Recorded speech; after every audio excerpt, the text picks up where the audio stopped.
अध्याय 2 मूल मान्यताएं। संतमत का महल कुछ दृढ़ मान्यताओं की नींव पर खड़ा है, जिन पर गहराई से विचार किए बिना संतमत से लाभ उठा पाना तो एक और इसकी असलियत समझ पाना भी असंभव है। एक बात शुरू में ही समझ लेनी चाहिए कि संतमत मूल रूप में आस्थावादी है। यह आत्मा और परमात्मा को सत्य मानकर चलता है। दूसरे शब्दों में इसका कार्यक्षेत्र अध्यात्मवादी, पारमार्थिक या रूहानी है, भौतिकवादी या पदार्थवादी नहीं। संतमत का मूल उद्देश्य मनुष्य की भौतिक उन्नति नहीं, बल्कि आत्मिक कल्याण है। संतमत संसार के सुधार का उद्देश्य लेकर नहीं, बल्कि जीव को आत्मिक उन्नति द्वारा परमात्मा से मिलाने का आदर्श लेकर चलता है। यह कोई सामाजिक या राजनीतिक सिद्धांत नहीं है, यह पूरी तरह से रूहानी दर्शन है। परमात्मा सत्य है। संतमत की पहली और सबसे बड़ी मान्यता यह है कि परमात्मा सत्य है। वह प्रभु ही प्रथम और अंतिम सत्य है। पूर्ण संतों ने परमात्मा को सर्वदेशीय और सर्वकालीन सत्य कहकर उसके अनेक गुणों का वर्णन किया है। पारमार्थिक दृष्टि से सत्य वह है जो अपनी हस्ती, शक्ति और ज्ञान के लिए किसी अन्य पर निर्भर नहीं है, जो समय, स्थान और जन्म मरण के बंधनों से आजाद है, जो ना कभी बदलता है और ना नष्ट होता है, जो सदा एक रंग, एक रस और एक रूप रहता है। ऐसा एकमात्र अस्तित्व वह सर्वशक्तिमान, सर्वव्यापक, सर्वज्ञ और आनंद स्वरूप परमात्मा है। संसार में ऐसे लोगों की कमी नहीं जो परमात्मा के अस्तित्व से ही इनकार करते हैं। कई लोग परमात्मा को केवल एक कल्पना या ख्याल मानते हैं। कुछ लोग परमात्मा को एक सिद्धांत के रूप में समझने के लिए तैयार हैं, पर उसके अस्तित्व को सत्य मानने के लिए तैयार नहीं। अनेक ऐसे लोग भी हैं जो यह दलील देते हैं कि हमारे दृश्यमान संसार में जो अनेक त्रुटियां दिखाई देती हैं, उनसे परे और ऊपर की आदर्श अवस्था का नाम परमात्मा है। वे कहते हैं कि परमात्मा एक काल्पनिक आदर्श है, सचमुच की सत्ता नहीं। अनेक ऐसे लोग भी हैं जो यह मानते हैं कि सृष्टि विशेष नियमों के आधार पर चल रही है और इन नियमों को कोई भी नाम दिया जा सकता है। संतमत के अनुसार परमात्मा केवल कल्पना, ख्याल, सिद्धांत या सृष्टि के संचालन में काम कर रहे नियमों का नाम नहीं है। परमात्मा एक सत्ता, वजूद, अस्तित्व, शक्ति और वास्तविकता है। गुरु नानक साहब कहते हैं, आद सच जुगाद सच, है भी सच नानक होसी भी सच। जब कुछ नहीं था तो परमात्मा था, और जब कुछ नहीं होगा तब भी परमात्मा की हस्ती कायम रहेगी। हुजूर स्वामी जी महाराज कहते हैं, सबकी आदि कहूं अब स्वामी, अर्थात आदि में वह परमात्मा था और अंत में भी वही परमात्मा रहेगा। गुरु नानक साहब जपजी में कहते हैं कि परमात्मा वह परम सत्य है जो न केवल अपना आधार आप है, बल्कि समस्त सृष्टि का आधार भी वही है। वह सृष्टि का मालिक और स्वामी है और उसे जैसे भाता है सृष्टि को चला रहा है। आप फरमाते हैं, थाप्या ना जाए कीता ना होए, आपे आप निरंजन सोए। और सोई सोई सदा सच साहब, साचा साची नाई, है भी होसी जाए ना जासी, रचना जिन रचाई।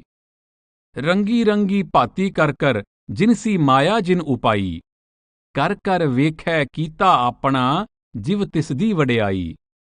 जो तिस पावै सोई करसी, हुक्म न करना जाई, सो पातशाह साहा पात साहब, नानक रहन रजाई। संत नामदेव, कबीर साहिब और गुरु रविदास आदि पूर्ण संतों ने भी यही विचार प्रकट किया है कि सत्य केवल परमात्मा है। जगत परमात्मा की मौज का खेल है। जब तक परमात्मा को भाता है, संसार कायम है। जब वह इसे समाप्त करना चाहेगा, यह पलक झपकते ही नष्ट हो जाएगा।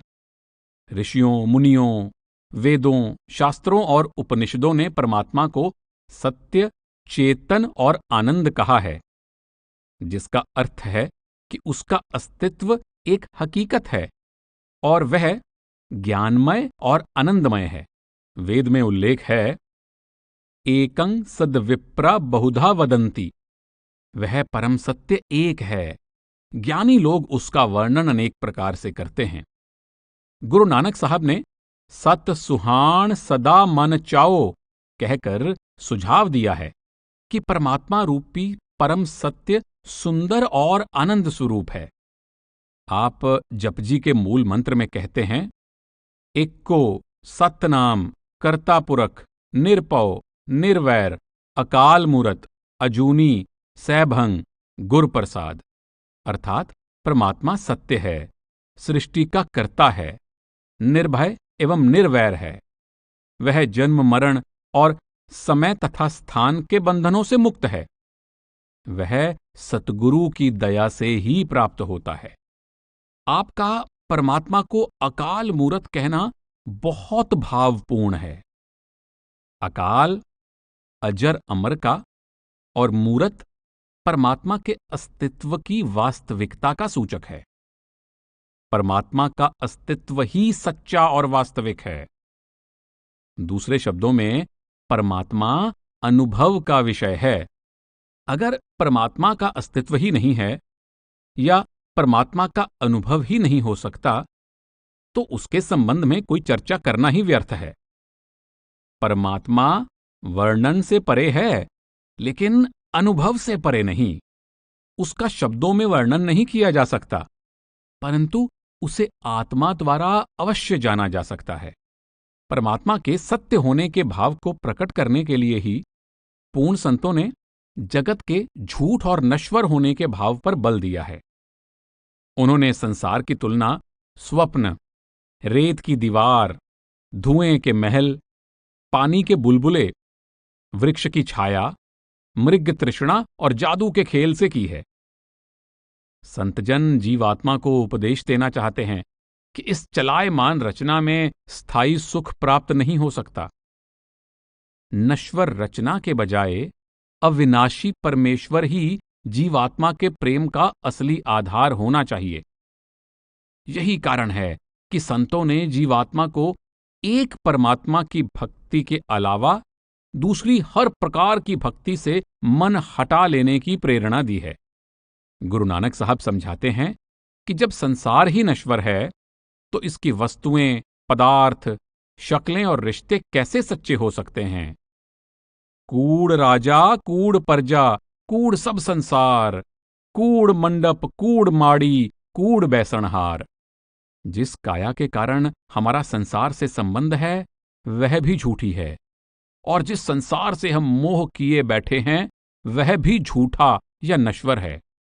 अटल अविनाशी परमात्मा को छोड़कर इस चलायमान और नश्वर संसार से प्रेम करना निपट अज्ञानता है। गुरु साहब आगे फरमाते हैं, कूड़ कूड़े ने लग्गा विसरया करतार, किस नाल कीचे दोस्ती सब जग चलनहार। उस परमेश्वर को छोड़कर दूसरी कोई वस्तु हमारे प्रेम, भक्ति या पूजा के योग्य नहीं है। माता पिता, रिश्तेदार ही नहीं, बल्कि 5 तत्व और इनसे बने धरती, समुद्र, पाताल, खंड ब्रह्मांड भी रोगी, झूठे या नश्वर हैं। सृष्टि की रचना करने वाला ब्रह्मा, इसका पालन करने वाला विष्णु और इसका संहार करने वाला रुद्र यानी शिवजी भी काल का भोजन हैं। आदि ग्रंथ में वर्णन है, पौण पाणी बैसंतर रोगी, रोगी तरत सबोगी, मात पिता माया दे से रोगी, रोगी कुटुंब संजोगी, रोगी ब्रह्मा बिसन सरुद्रा, रोगी सगल संसारा, रोगी 7 समुंद सन दिया, खंड पताल से रोग परे। गुरु अर्जुन देव जी के अनुसार हमारा सच्चा इष्ट वह अकाल पुरुष परमात्मा है, जो करोड़ों देवताओं, अवतारों, काल और माया को पैदा करने वाला है। वह अगम अगोचर सर्वव्यापक स्वामी ही हमारे प्रेम, श्रद्धा और भक्ति का पात्र है। आप कहते हैं, कोट बिसन कीने अवतार, कोट ब्रह्मंड जाके त्रमसाल, कोट महेश उपाय समाये, कोट ब्रह्मे जग साजन लाए। ऐसो तणी गोविंद हमारा, बरन न साको गुण बिस्थारा। अविगत नाथ अगोचर स्वामी, पूर रहया कट अंतर जामी। जत कत देखो तेरा वासा, नानक को गुर कियो प्रगासा। कबीर साहब के अनुसार उस अलख अगम अनंत परमेश्वर को छोड़कर सृष्टि की प्रत्येक वस्तु मैली या नश्वर है। इसलिए देवी देवताओं सहित सृष्टि की कोई भी वस्तु जीवात्मा के प्रेम और भक्ति के काबिल नहीं है। नश्वर वस्तुओं की भक्ति जीवात्मा को नश्वर जगत से बांधकर रखती है और केवल उस अचल परमात्मा की भक्ति ही उसे सदा के लिए अचल बना सकती है। आदि ग्रंथ में फरमाया गया है, इकहर निर्मल जाका अंतना पार, मैले ब्रह्मंडाए कै ईस, मैले निसबासुर दिन तीस। मैला मोती मैला हीर, मैला पौन पावक अरनीर। मैले शिव शंकरा महेश, मैले सिद्ध साधिक अरपेख। मैले जोगी जंगम जटा सहेत, मैली काया हंस समेत। कहे कबीर ते जन परवान, निर्मल ते जो राम है जान। गीता में लिखा है कि लोग जिस इष्ट की पूजा, भक्ति या आराधना करते हैं, वे उसी इष्ट को प्राप्त होते हैं। गुरु नानक साहब कहते हैं, जैसा सेवै तैसो होए। अर्थात हम जिस इष्ट का ध्यान करते हैं उसी का रूप हो जाते हैं। यही कारण है कि पूर्ण संतों ने जीवात्मा को वृक्षों, पक्षियों, पशुओं, तीर्थों, मूर्तियों और देवी देवताओं आदि की पूजा के बजाय एक परमात्मा की भक्ति में लगाने का प्रयत्न किया है। पलटू साहब कहते हैं, देई देवा सेई परम पद के ही ना पावा, भैरो दुर्गा सीव बांध के नरक पठावा। देवी देवता खुद जन्म मरण के चक्कर में बंधे हुए हैं, इसलिए उनकी भक्ति जीव को कभी भी जन्म मरण के बंधनों से मुक्त नहीं कर सकती।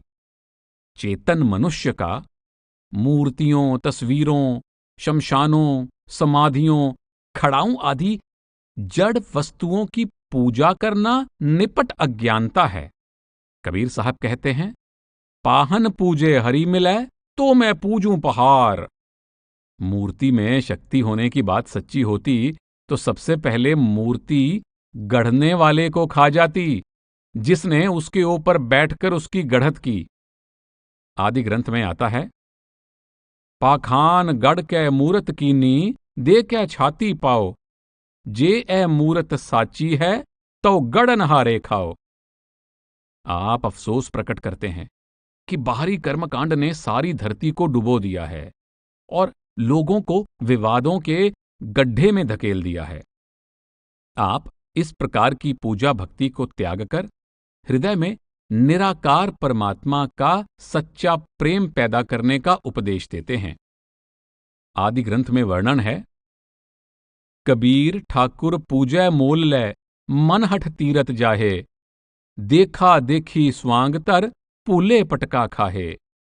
कबीर पाहन परमेसर किया, पूजै सब संसार, इस परवासे जो रहे, बूढ़े काली तार। कबीर कागद की ओबरी, मसके करम कपाट, पाहन बोरी पृथ्वी, पंडित पाड़ी बाट। और कबीर संसा दूर कर, कागद दे बिहाए, 52 अक्षर सोध कै, हर चरनी चितलाए।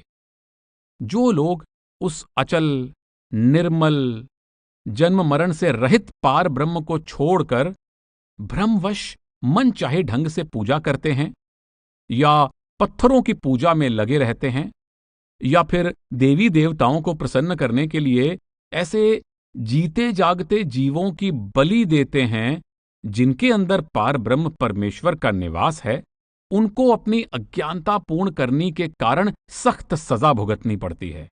ऐसे लोग कभी भी भवसागर से पार नहीं हो सकते। आदि ग्रंथ में आता है, माटी के कर देवी देवा, तिस आगे जियो देही। ऐसे पितर तुम्हारे कहिए, आपन कहया ना लेही।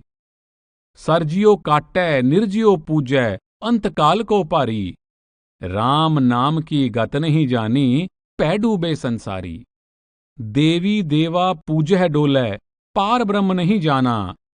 कहत कबीर अकुल नहीं चेत्या, बिखया स्यो लपटाना। पूर्ण संतों के उपदेश का सार यही है कि नश्वर रचना का प्यार जीवात्मा को इसी रचना से बांध कर रखता है।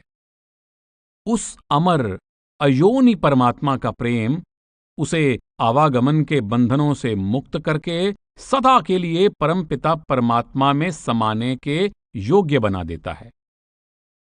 संत चरणदास जी उपदेश देते हैं, मिटते सू मत प्रीत करे, रहते सू करी नेह।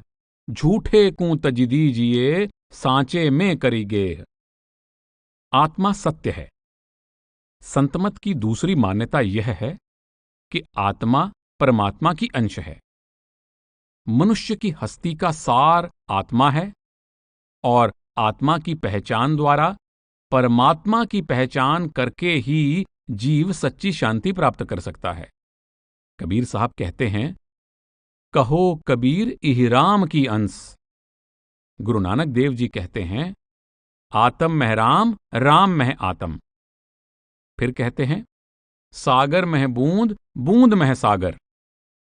आत्मा परमात्मा की अंश है और इसमें परमात्मा जैसे गुण विद्यमान हैं। पुरानी बाइबल में वर्णन है कि परमात्मा ने मनुष्य को अपनी शक्ल पर बनाया है। इसका अर्थ है कि आत्मा में परमात्मा के सभी गुण विद्यमान हैं और हर आत्मा में परमात्मा बन पाने की सामर्थ्य है। बाइबल में लिखा है, आत्मा परमात्मा की ज्योति है, क्योंकि परमात्मा ने इसमें अपना प्रकाश रखा है। सेंट ऑगस्टाइन कहते हैं कि जब तक आत्मा परमात्मा में विश्राम नहीं करती, इसके अंदर कभी चैन पैदा नहीं हो सकता। कुरान शरीफ में कहा गया है, अल रूह मिन अमरी रब्बी। आत्मा परमात्मा या उसके हुक्म का अंश है। संसार के सभी सूफी संतों, दरवेशों ने यह उपदेश दिया है कि जब तक इंसान रूह यानी आत्मा को जिस्म यानी शरीर से अलग करके खुदावंद करीम यानी दयालु प्रभु से नहीं जोड़ता, इसके दुखों के अफसाने का कभी अंत नहीं हो सकता। वर्तमान अवस्था में जीव शरीर, इंद्रियां, मन और आत्मा के मेल से कार्यशील है, पर उसके अस्तित्व का वास्तविक सार आत्मा है। ये शरीर, मन और इंद्रियां नहीं। ब्रह्म बोले काया के ओले, बिन काया ब्रह्म क्या बोले। ये शरीर, मन और इंद्रियों के बिना आत्मा मृत्युलोक में विचरण नहीं कर सकती। पर आत्मा अपने अस्तित्व के लिए शरीर, मन और इंद्रियों पर निर्भर नहीं है। बस की बॉडी, इंजन और पेट्रोल तीनों होने के बावजूद इसे चलाने वाले ड्राइवर की जरूरत होती है। ड्राइवर के बिना बस व्यर्थ है, पर ड्राइवर का अपना आजाद अस्तित्व भी है। इसी प्रकार जब तक आत्मा शरीर में है, शरीर हरकत कर सकता है। जब यह शरीर को छोड़कर एक ओर हो जाती है, तो शरीर मुर्दा और बेकार हो जाता है। यूं समझें कि आत्मा ऐसा कारीगर है जिसे संसार में अपनी कला दिखाने के लिए शरीर, मन और इंद्रियों के औजारों की आवश्यकता है। पर ये औजार आत्मा रूपी कारीगर की हस्ती का आवश्यक अंग नहीं है। अमर बेल की अपनी जड़ नहीं होती, यह वृक्ष पर पैदा होती है, वृक्ष से ही ताकत लेती है तथा वृक्ष को ही सुखा देती है। इसी प्रकार वास्तविक शक्ति और हस्ती आत्मा की है। मन इंद्रियां आत्मा से ही बल लेते हैं और अंत में आत्मा की शक्ति को ही नष्ट कर देते हैं। संत जन समझाते हैं कि आत्मा परमात्मा की अंश है और इसमें बीज रूप में परमात्मा के सभी गुण मौजूद हैं। जिस प्रकार परमात्मा शक्तिमय, ज्ञानमय और आनंदमय है, उसी प्रकार आत्मा भी शक्ति, ज्ञान और आनंद का रूप है। पर शरीर, मन और इंद्रियों का साथ लेने के कारण इसके स्वाभाविक गुण दब जाते हैं। मिट्टी से लथपथ हीरे की न चमक दिखाई देती है और न उसका उचित मूल्य आंका जा सकता है। मिट्टी या गंदगी में मिला पानी मिट्टी और गंदगी का ही रूप दिखाई देता है। बिजली के बल्ब पर काले कपड़े लपेट दिए जाएं तो उसका प्रकाश दिखाई नहीं देता और न ही उस प्रकाश से लाभ उठाया जा सकता है। आत्मा में चेतना और प्रकाश है। शरीर और इंद्रियों द्वारा मन और माया का साथ लेने के कारण यह अपने आप को और अपने असली रूप को भूल चुकी है। इसके ऊपर से मन और माया के आवरण उतार दिए जाएं तो यह फिर से अपने स्वाभाविक प्रकाश में चमक सकती है और फिर से सत्य, ज्ञान और आनंद का रूप हो सकती है। संतमत उस रूहानी साधना का नाम है जिसके द्वारा शरीर, मन और इंद्रियों में रमी हुई आत्मा को शरीर, मन और इंद्रियों से अलग करके अपने स्रोत यानी परमात्मा से जोड़ा जाता है। इस प्रक्रिया को सूक्ष्म को स्थूल से अलग करना, जड़ और चेतन की गांठ खोलना या मूल की पहचान करना कहा जाता है।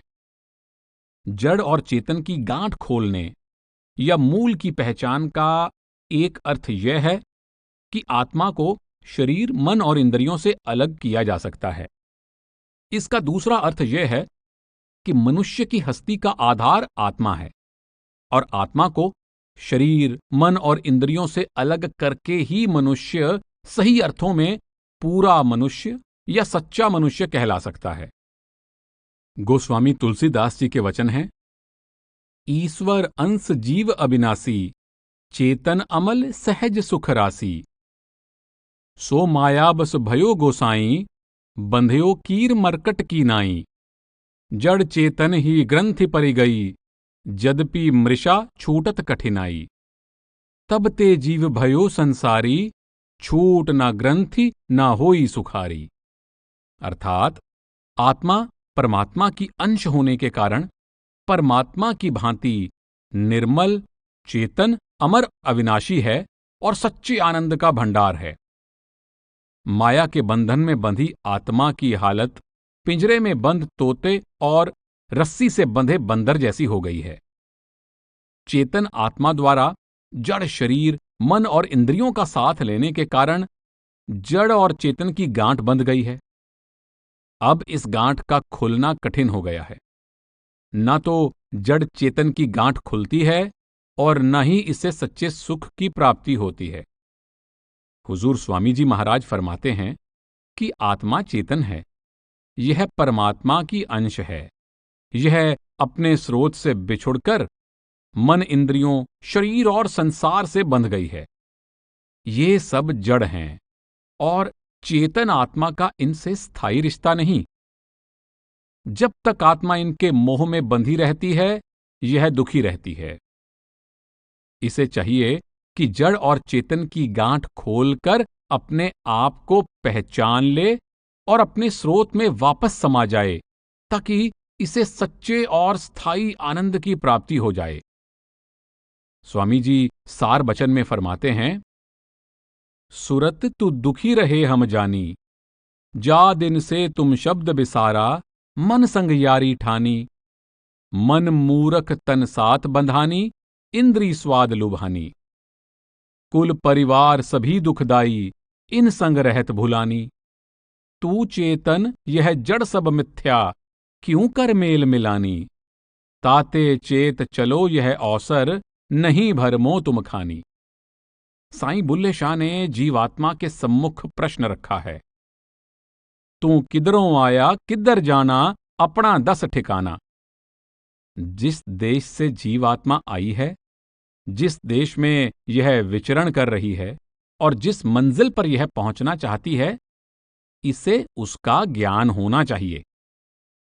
आप संकेत करते हैं, तू ओस मुकामों आया है, पर आदम बन के आया है। तेरी सीमा यह है कि तू आदमी यानी इंसान के चोले में है, पर तेरी असलियत यह है कि तू मुकामे हक यानी सतलोक से मर्त्यलोक में उतरा है। आप विशुद्ध आत्मा के अस्तित्व के विषय में संकेत करते हैं। मैं बेकैद, ना रोगी ना वैद, ना मैं मोमन ना मैं काफर, ना सैयद ना सैद, 14 तब की सैर असाडा, किते ना हुंदा कैद। आत्मा ने मनुष्य का चोला धारण किया हुआ है, पर इसे हिंदू मुसलमान, सिख ईसाई, पारसी यहूदी, अमरीकी अफ्रीकी, चीनी जापानी, स्त्री पुरुष आदि की सीमाओं में कैद नहीं किया जा सकता। हालांकि आत्मा संसार और शरीर की कैदी प्रतीत होती है, पर वास्तव में इसमें 14 तबक यानी 14 लोक तक उड़ान भरने की सामर्थ्य है। आप कहते हैं, बुल्ला की जाना मैं कौन, ना मैं अरबी ना लाहौरी, ना मैं हिंदी शहर नगौरी, ना हिंदू ना तुरक पशौरी, ना मैं रैंदा विच नदौन, ना मैं भेद मजहब दा पाया, ना मैं आदम हव्वा दा जाया, ना मैं अपना नाम तराया, ना विच बैठन ना विच भौन, अव्वल आखर आप नू जाना, ना कोई दूजा होर पछाना, मैथों होर ना कोई सियाणा, बुल्ला शाह खड़ा है कौन। आत्मा कौमों, मजहबों, मुल्कों, जाति पाति की हर प्रकार की सीमाओं से परे है। यह अयोनि, अनादि और अनंत है। निर्मल आत्मा कौमों, मुल्कों, धर्मों के ही नहीं, बल्कि पुण्य पाप, हर्ष शोक, चतुराई और मूर्खता आदि हर प्रकार के द्वैत से मुक्त है। साईं बुल्ले शाह आगे कहते हैं, ना मैं मोमन विच मसीतां, ना मैं विच कुफर दियां रीतां, ना मैं पाकां विच पलीतां, ना मैं मूसा ना फरौन, ना मैं अंदर बेद किताबां, ना विच पंगा ना शराबां, ना विच रहिंदा मस्त खराबां, ना विच जागण ना विच सौन, ना विच शादी ना गमनाकी, ना मैं विच पलीती पाकी, ना मैं आबी ना मैं खाकी, ना मैं आतिश ना मैं पौन। आत्मा 5 तत्वों के स्थूल पदार्थों से नहीं बनी है। इसका अस्तित्व शरीर तक सीमित नहीं है। यह जड़ नहीं, चेतन है। यह ज्ञानमय और आनंदमय है। बुल्ला शाह संभाल जब आप देखा, सदा सोहंग प्रकाश होए चुलदाए, सुख रूप अखंड चेतन है तू, बुल्ला शाह पुकार दे वेद चारे। गुरु गोबिंद सिंह जी की वाणी है, देहुरा मसीत सोई पूजा ओ निवाज ओई, मानस सब्बै एक पै अनेक को प्रमाओ है। देवता अदेव जच्छ गंधर्व तुर्क हिंदू, न्यारे न्यारे देसन के पेस को प्रभाव है। एकै नैन एकै कान एकै दे एकै बान, खाक बाद आतश ओ आब को रलाओ है। अलय अपेख सोई पुराण ओ कुरान ओई, एक ही स्वरूप सब्बै एक ही बनाओ है। समय, स्थान, इतिहास, भूगोल और जलवायु के प्रभाव के कारण इंसान बाहर से देखने में अनेक प्रतीत होते हैं, पर उनकी बनावट में काम करने वाले तत्व समान हैं और उनमें समाया हुआ परमात्मा का प्रकाश भी समान है। वाणी में आता है, फरीदा खालक खलक मैं खलक वसै रब माहे, मंदा किसनु आखिए जा तिसबिन कोई ना है। ऐसे सब वर्णनों का वास्तविक अभिप्राय यह है कि मनुष्य की हस्ती का आधार आत्मा है। आत्मा परमात्मा की अंश है और आत्मा के अंदर परमात्मा जैसे गुण विद्यमान हैं। परमात्मा ने इंसान पैदा किए हैं और सबके अंदर समान रूप से अपना प्रकाश रखा है। हमें अपना समय व्यर्थ के झगड़ों में नष्ट करने के बजाय अपने अंदर रूहानी तत्व को उजागर और विकसित करने में लगाना चाहिए। गुरु नानक साहब कहते हैं, पांच तत्व मिल काया कीनी, तिस मह राम रतन लै चीनी। यह ठीक है कि मनुष्य देह 5 तत्वों की रचना है, पर इन 5 तत्वों से बनी शरीर रूपी गुफा में राम रूपी रत्न भी छिपाकर रखा गया है। मनुष्य के उद्यम का वास्तविक आदर्श उस रत्न की प्राप्ति है। सौभाग्य की बात यह है कि मनुष्य अपनी सोई हुई आत्मा को जगाकर इस आदर्श की सिद्धि कर सकता है। दुर्भाग्य की बात यह है कि मनुष्य अपनी आत्मिक विरासत और सामर्थ्य से अनजान है और अपने आप को निपट भौतिक शरीर समझने की अज्ञानता का शिकार है। इस अज्ञानता को दूर करके मनुष्य को अपने आप की और अपने मूल की पहचान करने में सहायता देना ही संतमत का मूल प्रयोजन है। सृष्टि कर्ता का खेल। संतमत की तीसरी मान्यता यह है कि यह सृष्टि परमात्मा के हुक्म का खेल है और जीव का उद्धार इस हुक्म की पहचान में है। सृष्टि अपने आप नहीं बनी है और न ही अपनी मर्जी से चल रही है। यह उस परमात्मा के हुक्म का खेल, लीला, बाजी या नाटक है जो इसे अपने हुक्म, भाणे या मौज के अनुसार चला रहा है। उपनिषदों और दूसरे भारतीय धर्म ग्रंथों में परमात्मा को पुरुष भी कहा गया है। पुरुष के अर्थ शक्तिशाली और विधाता हैं। परमात्मा न केवल सृष्टि का कर्ता है, बल्कि उसकी सजाई हुई सृष्टि पूरी तरह उसके अधीन है। ऐसा नहीं कि रचना के बाद सृष्टि परमात्मा के वश से बाहर हो गई हो और अंधाधुंध जिस ओर चाहती है चली जा रही है। पारसी मत, यहूदी मत, ईसाई मत और इस्लाम में भी सर्वशक्तिमान परमात्मा यानी लॉर्ड गॉड का सिद्धांत प्रधान है। इसका भी यही भाव है कि परमात्मा ही सृष्टि का कर्ता है और वही इसका शासक और संचालक भी है। संतमत में इस बात पर विशेष तौर पर बल दिया गया है कि वह परमात्मा ही सृष्टि का कर्ता, धर्ता और हर्ता है। गुरु साहब कहते हैं, हुक्मी सहजे सृष्ट उपाई, कर कर वेखै अपनी वड्याई। और पुछ न साजे पुछ न टाहै, पुछ न देवैले। गुरु नानक देव जी ने जप जी की दूसरी पौड़ी में बताया है कि तिनके से लेकर ब्रह्मांड तक सब आकार परमात्मा के हुक्म से बने हैं और जीवों की उत्पत्ति भी परमात्मा के हुक्म से हुई है। यही नहीं, जीवों का जन्म मरण और आवागमन के बंधनों से छुटकारा पाना सब कुछ उस परमात्मा के हुक्म में है। आप आशा की वार में कहते हैं, पै विच सूरज पै विच चंद। केवल चेतन रचना ही नहीं, जड़ प्रकृति भी परमात्मा के हुक्म में चल रही है। हुक्म में चलने की बात बहुत महत्वपूर्ण है, क्योंकि इससे यह संकेत मिलता है कि परमात्मा की रची हुई सृष्टि परमात्मा द्वारा निर्धारित की हुई दिशा में और परमात्मा द्वारा नियत किए गए उद्देश्य की सिद्धि के लिए चल रही है। इस सृष्टि में एक और यह नियम काम कर रहा है कि जीव को अपने किए हुए कर्म का फल भोगना पड़ता है, और दूसरी ओर यह रहस्यमय ध्येय कार्यशील है कि जीव परमात्मा द्वारा सृष्टि में भेजे जाने का मनोरथ समझकर अपनी मर्जी को परमात्मा की रजा में विलीन कर दे। यह सोचना सही नहीं कि सृष्टि अपने आप बनी है, यह अंधाधुंध चल रही है और जीव का सृष्टि में विचरने का कोई पारमार्थिक मनोरथ नहीं है। अगर सृष्टि किसी नियम के अधीन नहीं चल रही, तो मनुष्य को नेकी, प्रेम, क्षमा, त्याग, अहिंसा और दया आदि गुण धारण करने की क्या आवश्यकता है?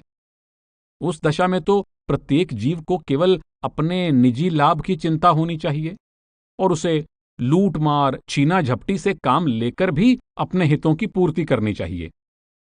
अगर सृष्टि को रचने का कोई पारमार्थिक उद्देश्य नहीं है, तो हर प्रकार की धार्मिक या रूहानी शिक्षा व्यर्थ सिद्ध हो जाती है। फिर ना साधु के संग की जरूरत है और ना नाम की कमाई की। उस दशा में ए जग मिठा अगला किन डिठा या बाबर ब एश कोश किह आलम दोबारा नीस्त ही जीवन की उत्तम युक्ति होगी। इसके विपरीत गुरु नानक साहब कहते हैं, तेरे नाए रतै से जिण गए, हार गए से ठगण वालिया। परमात्मा का नाम जपने वाले जीव जीवन की बाजी जीत लेते हैं, और नाम को भुलाकर विषय विकारों में लिप्त रहने वाले जीव जीवन की बाजी हार जाते हैं। सृष्टि की रचना और इसका संचालन करने वाली शक्ति विवेकहीन नहीं है। वह जो कुछ करती है किसी उद्देश्य के लिए करती है, और जो कुछ करती है वही उत्तम है। हमें सृष्टि में अनेक बुराइयां नजर आती हैं और इसकी बहुत सी बातें फजूल लगती हैं। संसार में गरीबी, बीमारी, बेरोजगारी, बुढ़ापा, मौत, अन्याय और जुल्म के दृश्य देखकर हम कह उठते हैं कि इसकी रचना करने वाला ही कोई नहीं है, और अगर है तो वह दयालु, विवेकशील और न्यायप्रिय नहीं है। हुजूर महाराज चरण सिंह जी उदाहरण देते हैं कि फिल्म में प्रेम, घृणा, हिंसा, मारपीट, जुल्म, अत्याचार और मौत के दृश्य दिखाए जाते हैं। निर्देशक को सारी फिल्म की कहानी का पता होता है, इसलिए उसके लिए कुछ भी बुरा और विवेकहीन नहीं है, बल्कि सब कुछ फिल्म की पूर्णता के लिए आवश्यक है। इसी प्रकार जो लोग परमात्मा से लिव जोड़कर संपूर्ण सृष्टि के रहस्य को प्रत्यक्ष देखने लगते हैं, जिनके सामने वर्तमान ही नहीं भूत और भविष्य के सारे प्रसंग भी साक्षात प्रकट हो जाते हैं, उन्हें सृष्टि में कुछ भी व्यर्थ दिखाई नहीं देता। वे सृष्टि को किसी उद्देश्य की पूर्ति के लिए किसी दिशा में चल रही देखते हैं। गुरु नानक साहब कहते हैं, हुक्मी हुक्म चलाए राह। परमात्मा ने सृष्टि की रचना करते समय इसे चलाने के लिए पूरा विधान बना दिया है। मनुष्य क्या करे? जपजी साहब में आता है, किव सचियारा होइए, किव कूड़े तुट्टे पाल, हुक्म रजाई चलना, नानक लिखिया नाल। मनुष्य की समझदारी और बेहतरी इसी में है कि वह सृष्टि की रचना के समय बनाए गए परमात्मा के विधान की पहचान करके अपनी निजी इच्छा को सृष्टि के कर्ता की इच्छा में लीन कर दे। मनुष्य के उत्तम और अंतिम कल्याण का कोई दूसरा रास्ता है ही नहीं। जपजी और आसा की वार में गुरु साहब ने विस्तार पूर्वक ये विचार जीव के सामने रखे हैं कि मनचाही करनी किस तरह उसके विनाश का कारण बनती है, और परमात्मा के हुक्म का पालन किस तरह उसके स्थायी और सर्वोत्तम कल्याण का साधन सिद्ध होता है। सच्ची आध्यात्मिकता का वास्तविक सार ही यह है कि जीव परमात्मा द्वारा सृष्टि रचे जाने के उद्देश्य की पहचान करके अपनी मर्जी परमात्मा की रजा में विलीन कर दे। गुरुमत में तेरे पाणे सरबत का पला पद प्रचलित है। उसका एक पहलू परमात्मा से सरबत का यानी सबका भला मांगना है, तो दूसरा पहलू यह है कि सरबत का भला परमात्मा की रजा में आ जाने में है। मनुष्य जन्म का उद्देश्य। संतमत की एक अन्य मान्यता यह है कि मनुष्य जन्म का वास्तविक उद्देश्य परमात्मा की प्राप्ति है। संसार को देखने के दो नजरिए हैं, एक भौतिक और दूसरा आध्यात्मिक। भौतिक दृष्टिकोण के अनुसार सृष्टि अपने आप बनी है और अपने बलबूते पर अपने आप चल रही है। इसका न कोई कर्ता है और न ही यह किसी कर्ता द्वारा नियत किए किसी ध्येय की पूर्ति के लिए किसी विशेष दिशा की ओर चल रही है। इसके विपरीत आध्यात्मिक दृष्टिकोण को धारण करने वाले संत महात्मा इस विश्वास से चलते हैं कि संसार परमात्मा की रचना है और यह उसके हुक्म के अनुसार चल रहा है। जीव कोई भी दृष्टिकोण अपनाने के लिए स्वतंत्र है, पर जो भी दृष्टिकोण वह अपनाएगा उससे उसकी संपूर्ण सोच और जीवन के मूल आदर्श पर क्रांतिकारी प्रभाव पड़ेगा। स्वाभाविक है कि संसार को पूर्ण आत्मनिर्भर और स्थिर मानने वाला व्यक्ति सांसारिक सुखों को अपना आदर्श बनाएगा, परंतु संसार को नश्वर और परमात्मा को सत्य मानने वाला प्राणी संसार और इसके सुखों के बजाय परमात्मा से मिलाप को जीवन का मुख्य मनोरथ समझेगा। जिस परमात्मा ने संसार की रचना की है, उसने जीव को संसार में भेजते समय खुद उसके लिए एक कर्तव्य निर्धारित किया है। वह कर्तव्य परमात्मा की भक्ति के द्वारा परमात्मा से पुनः मिलाप करना है। जीव परमात्मा के अस्तित्व से इनकार कर सकता है। वह संसार को परमात्मा की रचना मानने से इनकार कर सकता है। पर जो जीव परमात्मा को मानता है और संसार को परमात्मा की रचना मानता है, उसे साथ ही यह भी मान लेना चाहिए कि उसका कल्याण रचना के कर्ता द्वारा खुद उसके सुपुर्द किए गए कार्य की पूर्ति में है। हालांकि इस दृष्टिकोण को तर्क द्वारा सही सिद्ध कर पाना असंभव है, परंतु इस पर विश्वास करने वाले जीव को संत महात्मा कुछ संकेत अवश्य देते हैं। गुरु अर्जुन देव जी के अनुसार, हर सिमरन तारी सब तरना, सिमर सिमर हर कारण करना। हर सिमरन कियो सगल अकारा, हर सिमरन में है आप निरंकारा।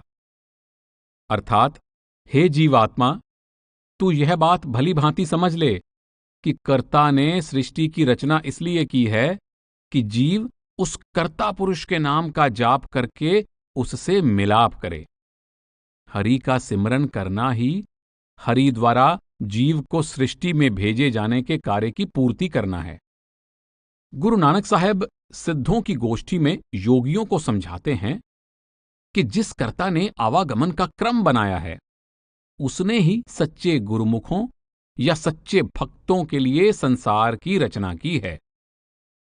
सच्चा गुरुमुख या भक्त वह है जो अपनी आत्मा को पूरे गुरु के शब्द में लीन करके निज घर वापस पहुंचने की बड़ाई प्राप्त कर लेता है। सच्चे शब्द के बिना परमात्मा रूपी सत्य में समाने की सच्ची शोभा प्राप्त नहीं हो सकती है और न ही मनुष्य जन्म का असली मनोरथ सिद्ध हो सकता है। गुरु नानक साहब फरमाते हैं, गुरमुख तरती साचै साजी, तिसमह ओपत खपत सोबाजी। गुर के सबद रपै रंग लाए, साच रतो पतस्यो कर जाए। साच सबद बिन पत नहीं पावै, नानक बिन नावे क्यों साच समावै। गुरु अर्जुन देव जी समझाते हैं कि हे जीवात्मा, उस परमात्मा ने तुझे संसार में भेजते समय तेरे तन मन पर इस हुक्म की छाप लगाई है कि तू नाम की आराधना द्वारा उससे मिलाप करने का सहज सुख प्राप्त करे। यदि तू इस उद्देश्य को भुला देगी तो तू सदा माया के विशैले सागर में आशा तृष्णा की लहरों के थपेड़े खाती रहेगी। तेरी भलाई इसी में है कि तू पूर्ण साधु की संगति में जाकर नाम से लिव जोड़ और लोक परलोक दोनों को सवार ले। आप कहते हैं, सिमर गोविंद मन तन तुर लिखिया, काहू काज ना आवत बिखिया। बिखै ठगोरी जिन जिन खाई, ताकी तृष्णा कबहू ना जाई। दारन दुख दुतर संसार, राम नाम बिन कैसे उतरस पार। साध संग मिल दुए कुल साध, राम नाम नानक आराध। कबीर साहब बड़े स्पष्ट शब्दों में कहते हैं कि हमें मनुष्य जन्म इसलिए दिया गया है कि सतगुरु के उपदेशानुसार परमात्मा की भक्ति करके उससे मिलाप किया जाए। आप कहते हैं, गुरु सेवा ते भक्ति कमाई, तब इह मानस देही पाई। इस देही को सिमरह देव, सो देही भजहर की सेव। भजहो गोविंद भूल मत जाहो, मानस जन्म का एही लाहो। कुछ लोग यह कहते हैं कि हम अपनी सांसारिक जिम्मेदारियां बड़ी ईमानदारी से पूरी करते हैं, हमें परमात्मा की भक्ति करने या परमात्मा से मिलाप करने की क्या आवश्यकता है। कुछ लोग कहते हैं कि मनुष्यता की सेवा ही सच्ची प्रभु भक्ति है, इसलिए हम निष्काम भावना से गरीबों अनाथों की सेवा करते हैं और संसार से गरीबी, बीमारी और बुराई आदि की समाप्ति के लिए पूरा प्रयत्न कर रहे हैं। हमें और किसी भक्ति की आवश्यकता नहीं। संत जन ये नहीं कहते कि सांसारिक जिम्मेदारियां नेक नियति से पूरी ना करो, या लोक सेवा और भलाई के कामों में भाग ना लो, पर वे यह अवश्य कहते हैं कि यह करनी प्रभु भक्ति की जगह नहीं ले सकती। गुरु अर्जुन देव जी कहते हैं, अवर करतूत सगली जम डानै, गोविंद भजन बिन तिल नहीं मानै। आप कहते हैं, अनेक कर्म किए बहुतेरे, जो कीजै सो बंधन पैरे। परमात्मा की सच्ची भक्ति का मार्ग छोड़कर जो भी कर्म करते हैं, वे हमें जन्म मरण के बंधनों में फंसा देते हैं, क्योंकि हर कर्म का फल भोगने के लिए संसार में जन्म लेना पड़ता है। मान लो एक देश का बादशाह अपने एक अधिकारी को लाखों रुपए देकर असली हीरे खरीदने के लिए विदेश भेजता है। वह अधिकारी विदेश जाकर देखता है कि असली हीरे तो बहुत महंगे हैं, पर नकली हीरे बहुत सस्ते हैं। वह नकली हीरों के पार्सल बनवाकर स्वदेश चल देता है। बादशाह की आज्ञा है कि इस देश में केवल असली हीरे ही चाहिए। परिणाम यह होता है कि उस अधिकारी को नकली हीरों के साथ देश के बंदरगाह से वापस भेज दिया जाता है। वह अधिकारी उन नकली हीरों को लेकर वापस विदेश आ जाता है। इस दौरान विदेश में नकली हीरों का मूल्य बढ़ जाता है। वह उन हीरों को बेचकर माला माल हो जाता है और वापस अपने देश लौटने के बजाय उसी देश में रहने लगता है। विदेश में रहते हुए वह अपने देश के सद्गुण भूल जाता है और पराये देश के नकली रंग तमाशों में ही खोकर रह जाता है। दरअसल जीव का अपना देश सचखंड है।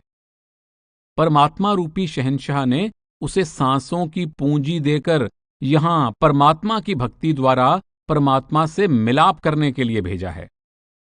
वह यहां आकर ऐसी वस्तुएं खरीदता है और ऐसे कामों में उलझ जाता है जिनकी उसके देश में कोई मांग या कीमत नहीं।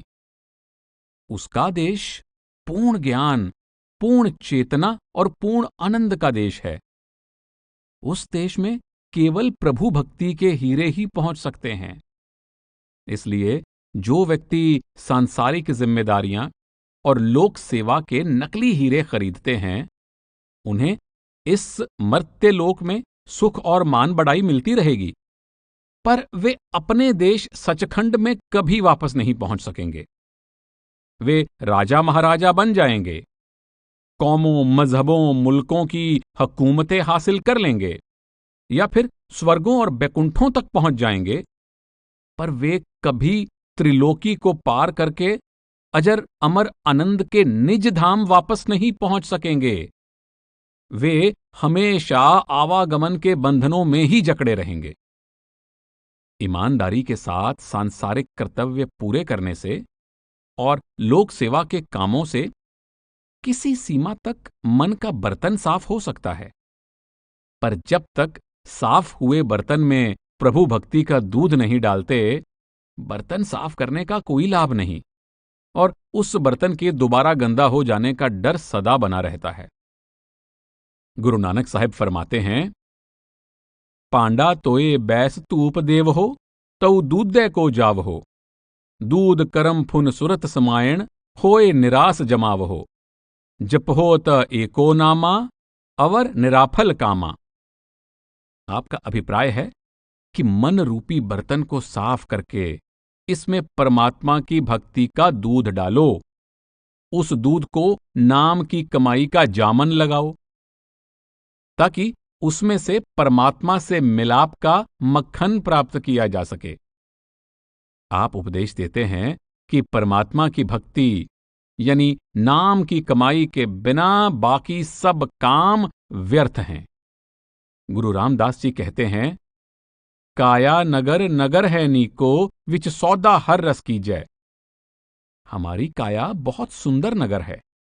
इसका असली लाभ यह है कि हम इसमें बैठकर हरि रूपी सौदा खरीद लें, परमात्मा से मिलाप कर लें। आदि ग्रंथ में आता है, कुरुत्ता बीज बीजे नहीं जम्मे, सब लाहा मूल गवाएदा। शरीर में बैठकर नाम की कमाई को छोड़कर हम जो भी कर्म करते हैं, अपने कीमती समय और सांसों की पूंजी को व्यर्थ बर्बाद कर रहे हैं। आध्यात्मिक साहित्य में दृष्टांत है कि एक बादशाह ने एक 7 मंजिल का महल बनवाकर उसकी 6 मंजिलों में नीचे से ऊपर की ओर क्रमशः कौड़ियां, पैसे, रुपए, सोने की मोहरें, असली मोती और हीरे जवाहरात रखवाकर ढिंढोरा पिटवा दिया कि इतने समय में जिसके हाथ जो भी लगे ले जाए, पर शर्त यह है कि जो एक बार ले जाए वह दोबारा ना आए। कुछ लोग कौड़ियां, कुछ पैसे और कुछ रुपयों की गठरी बांधकर ले गए। जो ऊंची मंजिलों में पहुंचे, क्रमानुसार सोने की मोहरें, असली मोती और हीरे जवाहरात ले गए। एक व्यक्ति ने कहा कि मुझे महल में से कुछ नहीं लेकर जाना है, केवल यह देखना है कि इसकी आखिरी मंजिल पर क्या है। वह 7वीं मंजिल पर पहुंचा तो वहां बादशाह स्वयं बैठा था और बादशाह ने अपना ताज उस आदमी के सिर पर रख दिया। इस उदाहरण का अभिप्राय यह है कि जो बेटे बेटियों में उलझे रहते हैं वे अपनी उम्र कौड़ियां लेकर गुजार गए। जो मजहबी आदमी हैं, थोड़ा विचार रखते हैं, उन्होंने पैसे ले लिए। जो नित्य नियम, नमाज या पूजा करते हैं, व्रत या रोजे आदि रखते हैं, उन्होंने रुपए ले लिए। जिन्होंने 9 दरवाजे छोड़कर अंदर पर्दा खोला, वे आंखों के ऊपर चढ़े। आलमे फानी अर्थात मर्त्यलोक को छोड़कर आलमे रूहानी यानी सहस्रतल कमल में पहुंचे, उन्होंने मोहरें ले ली। जो ब्रह्म में पहुंचे, उन्होंने मोती ले लिए। जिन्होंने हीरे जवाहरात लिए, वे पार ब्रह्म में पहुंचे। जिसने कहा कि नहीं, मुझे धुर तक पहुंचना है, वह ऊपर गया तो आगे शहंशाह अकाल पुरुष को बैठे देखा। अकाल पुरुष ने उसे अपने साथ मिला लिया। गुरु अर्जुन देव जी फरमाते हैं कि परमात्मा मनुष्य जन्म का अमूल्य अवसर केवल अपने साथ मिलाप के लिए बख्शता है। संसार का कोई भी काम जीव का उद्धार नहीं कर सकता। जीव का कल्याण केवल साधु की संगति में जाकर लिव को परमात्मा के नाम में लीन करने में है। आप कहते हैं, पई परापत मानुख देहुरिया, गोबिंद मिलन की ए तेरी बरिया, अवर काज तेरे कितै न काम, मिल साध संगत भज केवल नाम, सरंजाम लाग पवजल तरन कै, जन्म बृथा जात रंग माया कै। गुरु रविदास जी कहते हैं, दुलभ जन्म पुन फल पायो, बिरथा जात अभिबेकै, राजे इंद्र समसर गृह आसन, बिन हर भक्ति कहहो केह लेख है। कबीर साहब कहते हैं कि सांसारिक लोग संसार के नश्वर पदार्थों का झूठा व्यापार करते हैं, पर परमात्मा के सच्चे भक्त उसके अमर अविनाशी नाम का सच्चा सौदा खरीदते हैं। आप कहते हैं, किन्ही बंजया कांसी तांबा, किन्ही लौग सुपारी, संत हो बंजया नाम गोबिद का, ऐसी खेप हमारी। दया मेहर। संतमत की एक अन्य मान्यता यह है कि परमात्मा के हुक्म से संसार में आई आत्मा केवल उसकी दया मेहर द्वारा ही यहां से मुक्त हो सकती है। जीव द्वारा अपनी मुक्ति का सामान खुद पैदा कर पाना कठिन ही नहीं, असंभव है। जीव न अपना करता है, न जगत का, और न ही जगत को चलाने वाले नियमों का। परमात्मा जगत और जगत के नियमों का करता है। किसी प्रबंध का कर्ता ही उस प्रबंध के किसी अंग का संपूर्ण प्रबंध में स्थान नियत कर सकता है। केवल वह कर्ता पुरुष परमात्मा ही निर्णय कर सकता है कि किस समय किस जीव के लिए जगत का अंग बनना जरूरी है और किस समय वापस परमात्मा में लीन हो जाना आवश्यक है। जब कोई नाटककार नाटक लिखता है, उसमें किस पात्र को किस समय रंगमंच पर आना है और किस समय स्टेज से उतर जाना है, इसका फैसला पात्र नहीं, नाटककार करता है। गुरु तेग बहादुर साहब कहते हैं, साधो रचना राम बनाई। परमात्मा संसार रूपी नाटक का करता है। किस जीव को किस समय संसार रूपी स्टेज पर आना है और किस समय इससे उतर जाना है, इसका निर्णय परमात्मा रूपी नाटककार करता है। गुरु नानक साहब फरमाते हैं, इकना हुक्मी बख्शीस इक हुक्मी सदा पवाइय। अर्थात जीव रचना और आवागमन के चक्र का भाग भी परमात्मा के हुक्म से बनते हैं और इस चक्कर से मुक्त होकर परमात्मा से मिलने की बड़ाई भी उसके हुक्म या दया मेहर से प्राप्त करते हैं। वास्तव में परमात्मा की दया के द्वारा परमात्मा का प्राप्त होना परमार्थ का सबसे गूढ़ रहस्य है। यह बुद्धि के दायरे से परे है। आम देखने में आता है कि अनेक कुकर्मी, अधम, कमजोर व्यक्ति अचानक संतों की शरण में आ जाते हैं और परमात्मा की भक्ति द्वारा संत महात्मा बन जाते हैं, जबकि अनेक ऐसे व्यक्ति भी हैं जो हमें बहुत नेक पाक, गुणी, ज्ञानी और बुद्धिमान प्रतीत होते हैं। वे परमात्मा से मिलाप की जरूरत महसूस करना तो दूर, परमात्मा का नाम सुनने के लिए भी तैयार नहीं। अनगिनत लोग परमात्मा के अस्तित्व से ही इनकार करते हैं।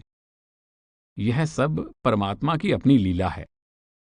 परमात्मा किस आधार पर जीव में अपना भरोसा और प्यार पैदा करता है और किस आधार पर उसे जगत से मुक्त करके अपने साथ मिलाने का निर्णय लेता है, यह केवल परमात्मा ही जानता है।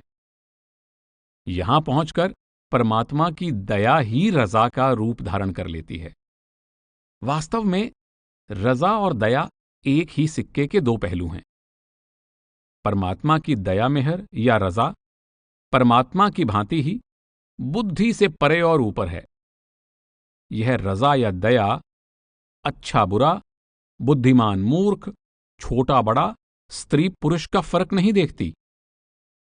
जितना महान वह परमात्मा है, उतनी ही महान उसकी दया है। जेवड़ आप तेवड़ तेरी दात। रजा या दया का जो भी आधार है, वह मनुष्य की बुद्धि, तर्क, चतुराई और समझ की सीमा से बाहर है। गुरु नानक साहब कहते हैं, आचारी नहीं जीते आ जाए, और जिसनो दे सोई जन पावै, होर क्या को करे चतुराई।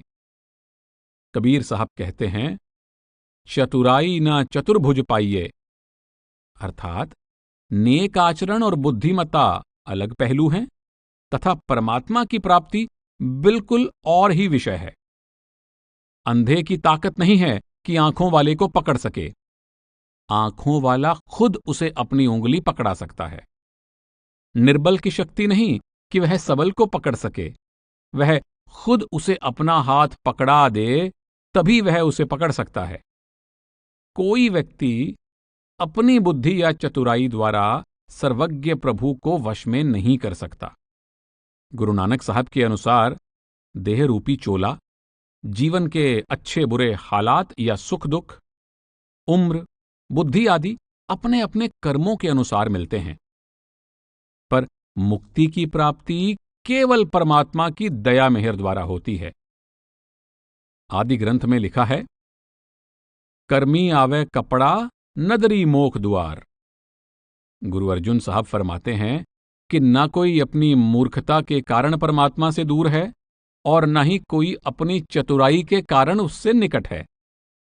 जिनको उसने अपने से भुला रखा है, वे भूले हुए फिर रहे हैं, और जिनको उसने खुद अपने साथ मिलाप के सही रास्ते की समझ दे दी, वही उस रास्ते पर चलकर उसे समझने के योग्य बनते हैं। जिस आप पुलाए सोई पुलै, सो बुझै जिसै बुझाएंदा।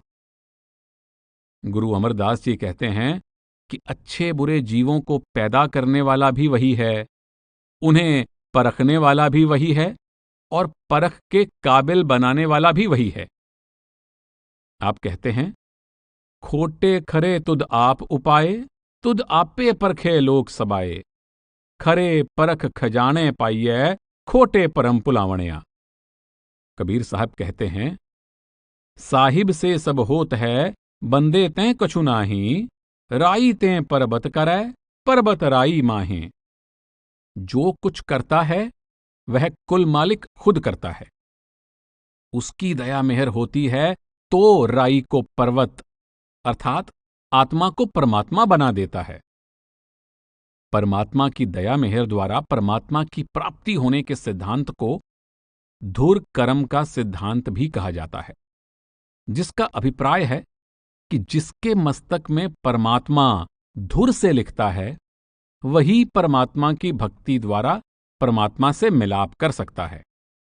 गुरु अमरदास जी धुर कर्म के बारे में फरमाते हैं कि परमात्मा खुद दया मेहर करके धुर से जिनके मस्तक में लिखता है, केवल वही परमात्मा को पहचान सकते हैं। धुर से लिखे लेख को कोई मिटा नहीं सकता। आप कहते हैं, माथे जो तुर लिखया सो मेट ना सकै कोए, नानक जो लिखया सो वरतदा सो बूझे जिसनो नदर होए। गुरु नानक साहब इसी भाव को इस प्रकार प्रकट करते हैं, तुर करम जिन्ना को तुद पाया ता तिन्नी खसम ते आया, ऐना जनता के वस किछ नाही तुद वेकी जगत उपाया।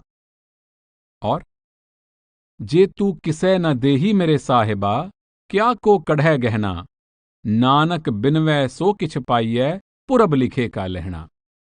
परमात्मा की दया मेहर के बिना परमात्मा के धाम का पता लगा पाना असंभव है। परमात्मा से मिलना तो एक और रहा, उसकी दया के बिना जीव को परमात्मा और उससे मिलने के सच्चे साधन पर विश्वास ही नहीं आता। सार बचन संग्रह में लिखा है, गुप्त रूप जहां धारिया राधा स्वामी नाम, बिना मेहर नहीं पावई जहां कोई विश्राम। और मेहर बिन क्या कोई माने, कही राधा स्वामी यह गाई। संत महात्माओं ने परमात्मा से मिलाप के लिए पूरे गुरु और नाम की कमाई को आवश्यक माना है, पर सतगुरु और नाम दोनों की प्राप्ति परमात्मा की दया मेहर द्वारा मानी है। गुरु अमरदास जी फरमाते हैं, ज्योति हूँ प्रभ जापदा बिन सतगुरु बूझ ना पाए, जिनको पूरब लिखया सतगुरु पेटिया तिन आए। और कलयुग गुर पूरा तिन पाया जिन तुरमस्तक लिखे ललाट। भले ही कोई पूर्ण संत के घर पैदा हो जाए, परमात्मा की दया मेहर के बिना सतगुरु में विश्वास पैदा हो पाना असंभव है। आदि ग्रंथ में फरमाया गया है, बिन पागा सतगुरु ना मिले कर बैठया निकट नित पास। वह कर्ता जिसका फंदा काटना चाहता है, उसे ही पूरे सतगुरु की संगति प्राप्त हो सकती है। काट सिलक जिस मार्ग पाए, सो विच संगत वासा पाएदा। इसी प्रकार जिन पर वह आदिकर्ता दया मेहर करता है, उनका ही सतगुरु से मिलाप होता है, उन्हें ही सुरत को शब्द से जोड़ने की युक्ति प्राप्त होती है। आदि ग्रंथ में वचन है, करम होवै सतगुरु मिलाए, सेवा सुरत सबद चितलाए। और तुर करम पाया तुद जिनको, से नाम हर कै लागे। जो कुछ करता है वह परमात्मा खुद करता है। जिन्हें वह इस रचना में से आजाद करना चाहता है, उनके अंदर खुद सतगुरु द्वारा सच्चा शब्द यानी नाम बसा देता है। आदि ग्रंथ में लिखा है, आपे कर्ता करे कराए, आपे सबद गुरु मन वसाए।